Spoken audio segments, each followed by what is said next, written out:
isi ntabwo tuyibaho, ahubwo isi tuyinyuraho.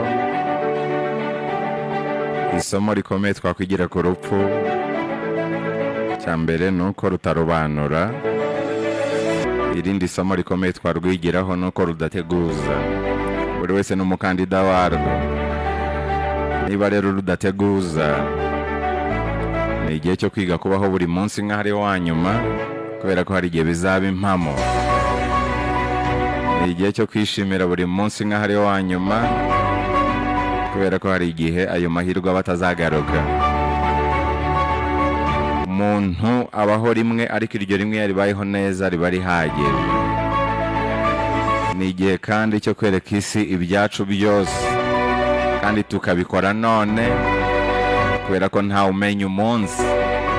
Ni igihe cyo kubaho byuzuye.